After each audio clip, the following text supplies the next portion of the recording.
Hey everyone, it's Emma here. So I've just got to the Rectory with Muttley. He's our little dog, he's a Yorkshire Terrier and he's 13 years old. So I thought this morning, while I do a few bits around the Rectory, I'd basically do like a bit of a Q&A because I absolutely loved reading your comments on the last videos. And there were quite a few questions, very reasonable questions like who are you? Where are you? What do you do? How did you get the Rectory? How much money do you have? How deep are your pockets? That's a really common one. So those questions I will answer and more. And if anyone's wondering why I'm looking extra tired, extra worse for wear, and I'm holding on to this coffee for dear life, it's because Muttley woke me up at 5:30 this morning.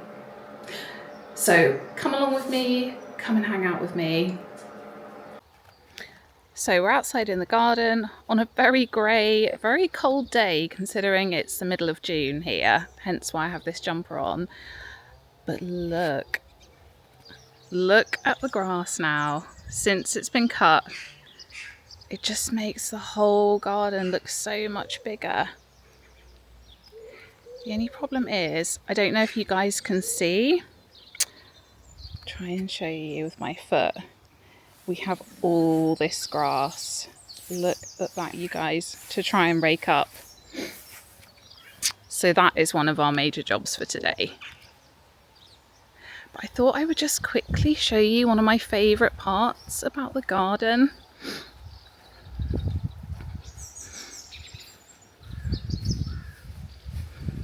So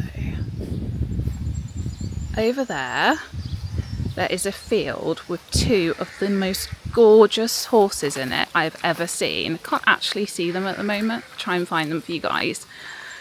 But last weekend, Charlie basically strimmed me a little pathway through here so that I can go and look at them. Let's see if we can see them.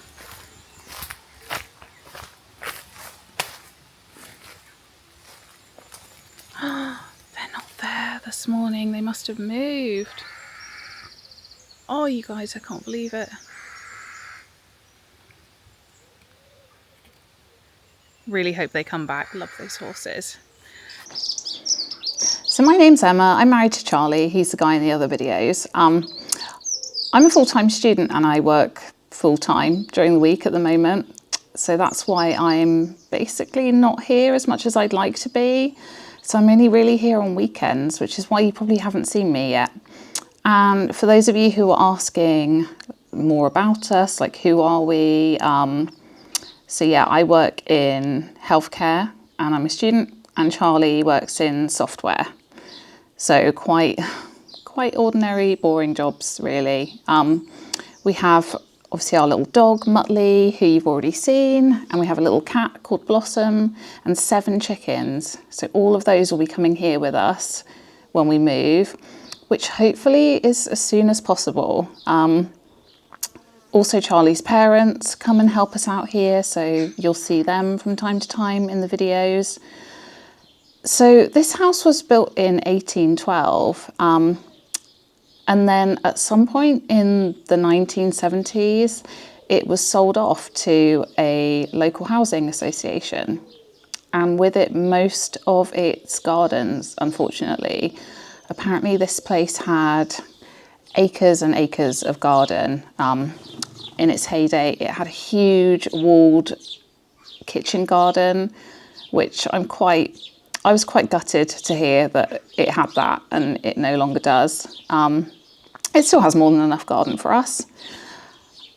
And we basically bought it at auction from this local housing authority because I don't think they could manage the upkeep of it in terms of cost.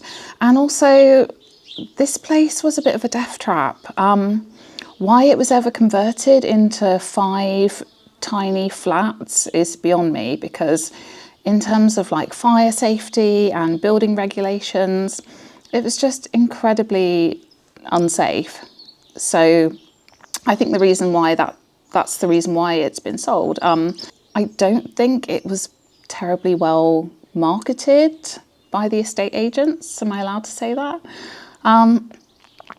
Because we stumbled upon it by chance. There was about one photo on the website. There was no floor plans. They'd made a mistake on how much land was included with it. It was just really badly marketed. Because since then we have had a couple of people say, oh, you know, if we knew it was for sale, loads of people didn't even know it was for sale, then we would have bought it. We would have outbid you, basically. Or if we'd have known that it came with more land than what it was advertised with, we'd have bought it. We'd have outbid you. So we were just incredibly lucky, I think, to get it for the price we did. But in terms of everything else, it needs rewiring, it needs replumbing, it needs replastering, it needs some damp work. The roof is a bit of a mystery right now. We've had one surveyor, a friend of the family, come and look at it, and he thought the roof was in great condition, but we've not had a roofer look at the roof that closely per se. So, and I have seen some damp on some of the ceilings, so we'll have to see about that one.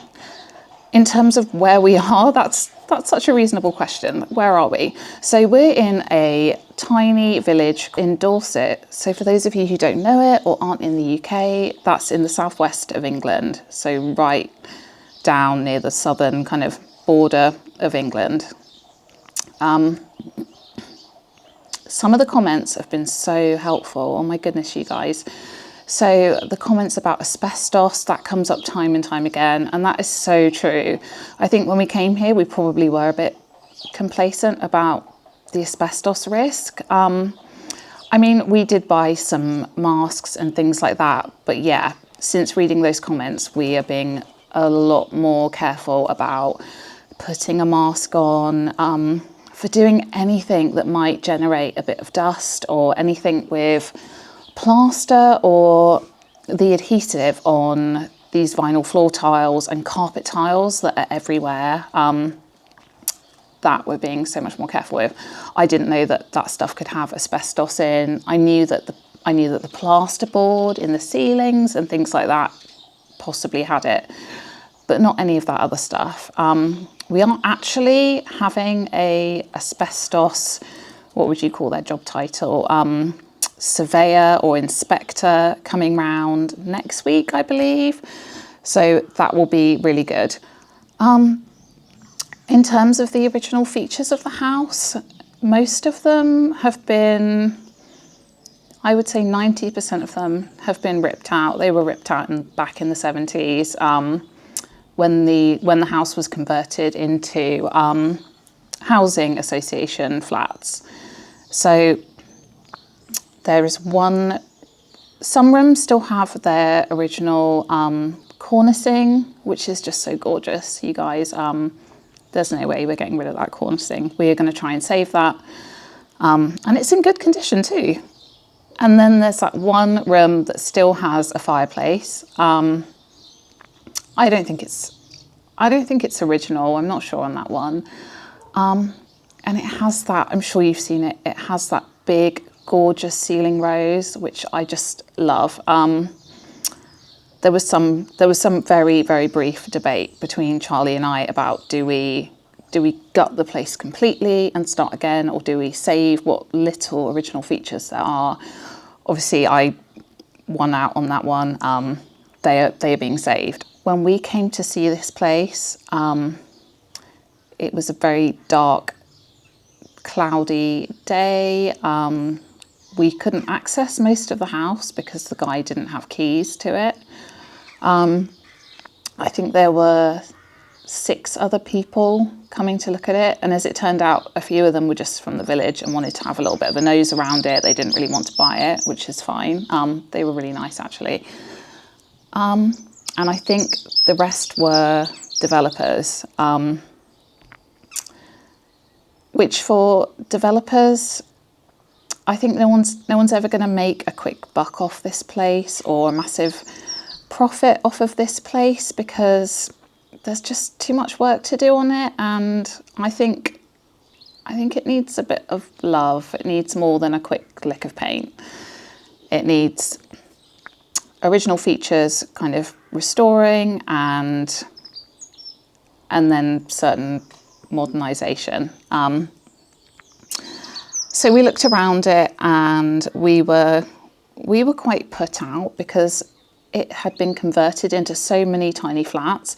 The layout was so higgledy-piggledy. I couldn't really see the forest for the trees. I just could not imagine it as one house. Incredibly sad to not see any original features, because when I saw on the property listing that this was a Georgian house, I was just so excited because I'd always wanted a Georgian house. But around here, most Georgian houses like this are townhouses, and we're kind of country people. Like we love the countryside. We didn't really want to live in a town. And then perhaps the biggest question,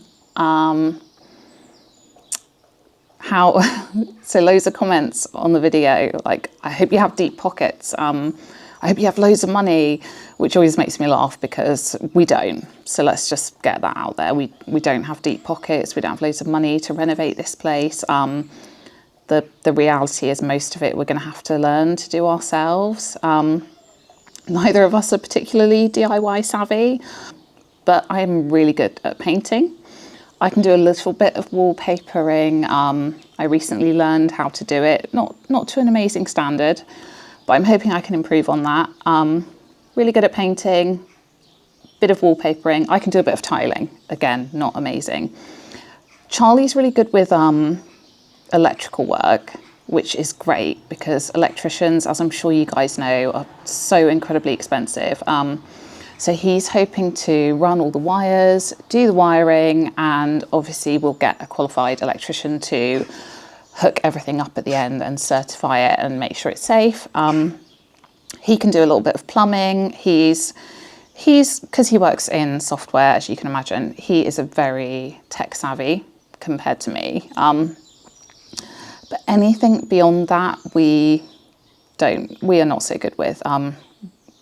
Like plastering, for example, that one always scares me. I just don't know how they manage to get it so smooth. Some of the more like builder things, the demolition. So we are going to have to kind of stretch ourselves a bit more to probably get some tradespeople in to do that stuff. But we'll do what we can ourselves. So our current house that we live in, it's a little Victorian cottage, and we've lived there for 10 years. And again, we kind of similar. We kind of renovated it, modernised it a bit, decorated it throughout. I'm hoping to be able to bring some of the skills from there that I've learned, some of the more kind of like superficial things, like some of the more aesthetic things, the painting and decorating. But also I realised that won't come in until later. So going back to when we bought this house, after we saw it, I was very on the fence about it. My first instinct, to be honest, was, no, it's way too much work. Not sure I like it.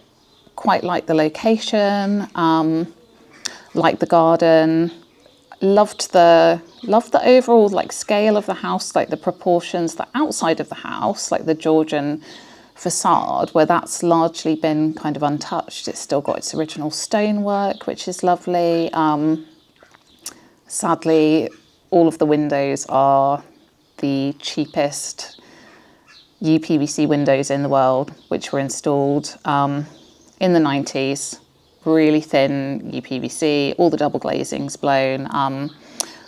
Interestingly, we found an old planning application for those windows.